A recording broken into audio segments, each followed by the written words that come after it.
अपने निजी यात्रा के दरमियान गढ़वा रुकने पर जेएमएम के केंद्रीय महासचिव सुप्रियो भट्टाचार्य प्रेस से मुखातिब हुए, जहां उन्होंने भाजपा पर तंज कसते हुए कहा कि जिस पार्टी के पास नहीं है नेता अपना, वो भी देख रहा सरकार बनाने का सपना। इसके अलावे उनके द्वारा और क्या कहा गया, आइए आप हमारे इस खबर के जरिए उन्हीं की ज़बानी सुन लीजिए। जब राज्य विधानसभा ने इस देश के सबसे आदि धर्म आदिवासी सरना धर्म कोड को भारत के जनगणना में 2021 के उसमें शामिल करने का प्रस्ताव पास करके भारत सरकार को भेजा है। भारतीय जनता पार्टी हर वक्त आदिवासी मूलवासी को वोट बैंक समझकर उनको ठगते रही थी। विगत 6 वर्षों से आदिवासी कल्याण मंत्रालय भारतीय जनता पार्टी और खासकर झारखंड के ही मंत्रियों के पास रहा है, लेकिन सरना के बारे में केवल कोरी बातें करना और काम ना करना, ये भारतीय जनता पार्टी की एक पहचान बन गई थी। आज हेमंत सरकार ने आदिवासी मूलवासियों की पहचान के लिए, उनके अधिकार के रक्षा के लिए, उनके सम्मान के लिए जो काम किया है, वो अन्य राज्यों के जो आदिवासी जन हैं,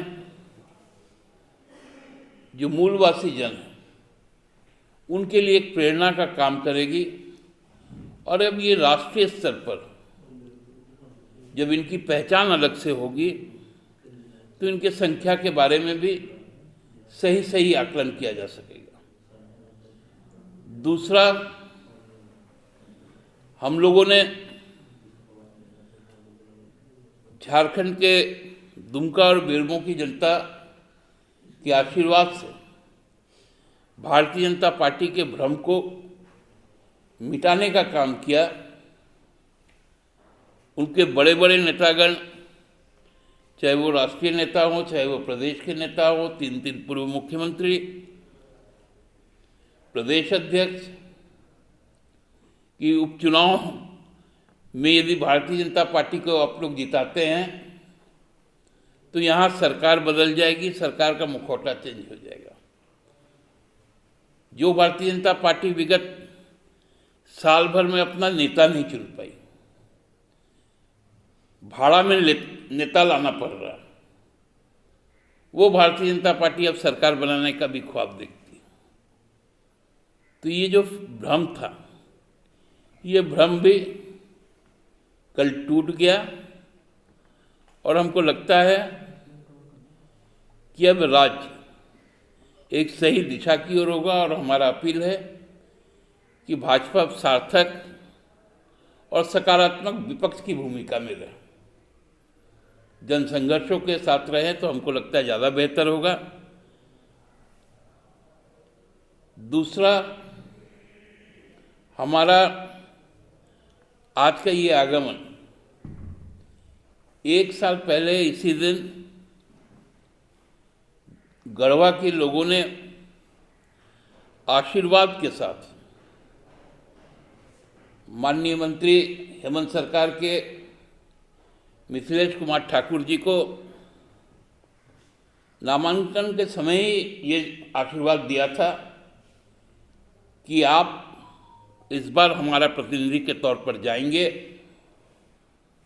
और उनकी जो आशाएं थी, चाहे वो रोजगार का मामला हो, चाहे सिंचाई का मामला हो, चाहे चिकित्सा का मामला हो, शिक्षा का मामला हो, जन स्वास्थ्य का मामला हो,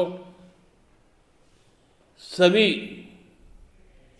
क्षेत्रों में हम कह सकते हैं कि जो ब्लूप्रिंट तैयार हुआ, मिथिलेश ठाकुर जी इस इलाके को राज्य का एक मॉडल विधानसभा के रूप में स्थापित कर पाएंगे आगामी 4 वर्षों में, क्योंकि गढ़वा और भवनाथपुर इस जिला के 2 सीट, कुछ हद तक विश्रामपुर भी, तीनों से लंबे समय तक लोग मंत्री भी रहे राज्य परिषद में, लेकिन गढ़वा का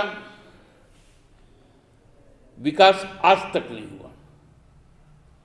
और मैं कह सकता हूं कि आगामी 4 वर्षों में, क्योंकि 1 वर्ष तो हम महामारी के दौर से गुजरे हैं, लेकिन अगले 4 वर्षों में लोग अनुकरण करेंगे, पूरे झारखंड के लोग, कि गढ़वा क्या था और क्या है।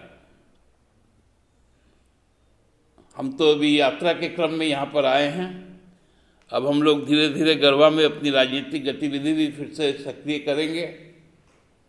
हमको लगता है कि लोगों का रोग प्रतिरोधक क्षमता भी कुछ डेवलप किया है, लेकिन एक चिंता का कारण है, बाजार में मैं देख रहा था जिस प्रकार लोग बिना मास्क के घूम रहे थे, वो चिंता का विषय है। लोगों को इस चीज़ से बचना चाहिए। सरकार के जो निर्देश हैं कि मास्क पहनो, सोशल डिस्टेंसिंग रखो, हाथ धो, इस पर लोगों को जरूर जागरूक होना चाहिए। बहुत बहुत धन्यवाद। दादा, एक सवाल है, जब आप चुनाव के मैदान में थे तो आपने कई वादे किए थे, किसानों का ऋण माफ हो या बेरोजगारी भत्ता देना हो, रोजगार मुहैया कराना हो, लेकिन 1 साल हो गया, अभी तक वैसा कुछ नहीं दिख रहा है दरअसल। नहीं, देखिए, किसान ऋण माफी का आप लोग को मालूम होगा कि प्रोसेस भी शुरू हो चुका है। हम लोगों ने 2.5 लाख तक का जो ऋण था उसको माफ करने का प्रोसेस शुरू कर दिया। उस मद में पैसे भी जा चुके हैं। जो बेरोजगारी भत्ते का सवाल है, इसमें बजटीय प्रावधान भी है, क्योंकि हम लोगों को इस प्रकार से ठगा गया। एक तो खाली खजाना, उसके बाद संघ के द्वारा, यूनियन कैबिनेट के द्वारा जीएसटी का 25,000 करोड़ रुपया भी ना देना, 71,000 करोड़ रुपए हमारा जो कोल और सेल के पास बकाया है वो भी पैसा ना देना। इसके अलावा जो सबसे बड़ी मार है, 14,500 करोड़ रुपए डीवीसी का एक साथ आरबीआई का काट लेना। तो ये कहाँ का न्याय है? एक तो हमारा पैसा हमको मिल नहीं रहा है, दूसरा जो पिछले सरकार का बकाया है वो आप हमसे काट ले रहे हैं, क्योंकि तब की आपकी डबल इंजन की सरकार थी। तो ये कुछ बाधाएं हैं, लेकिन उन बाधाओं को हम बहुत जल्दी उबरने का प्रयास कर रहे हैं। और इसी वित्तीय वर्ष में रोजगार तो शुरू हो चुका है। आप लोग देखे भी होंगे कि खिलाड़ियों के साथ साथ अन्य लोगों के भी रोजगार रोज के रोज, कुछ ही संख्या में सही, लेकिन शुरू हुआ है देना।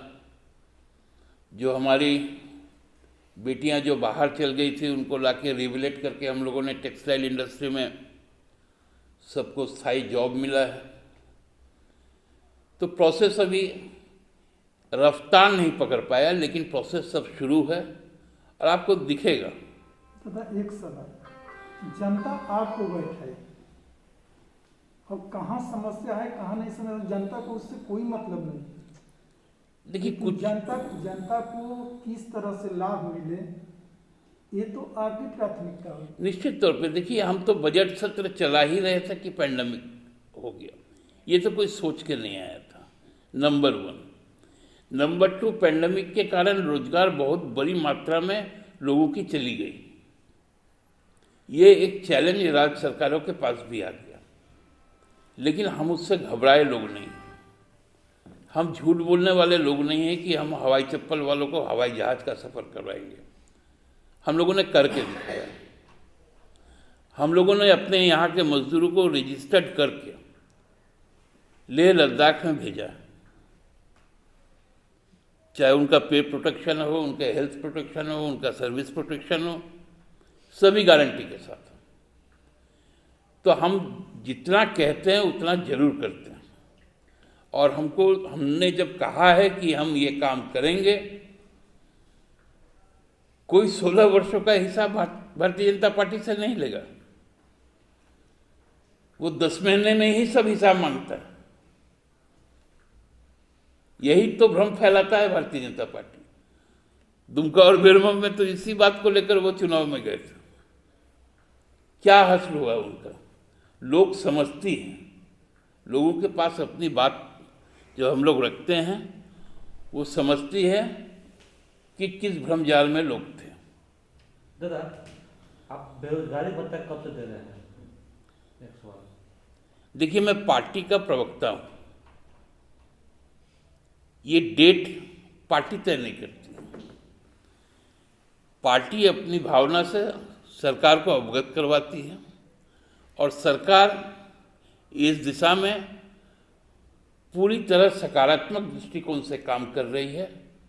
हम एग्जैक्ट डेट तो नहीं बता सकते आपको, लेकिन इसी वित्तीय वर्ष में वो शुरू होगा, ये जरूर आपको कह सकते हैं।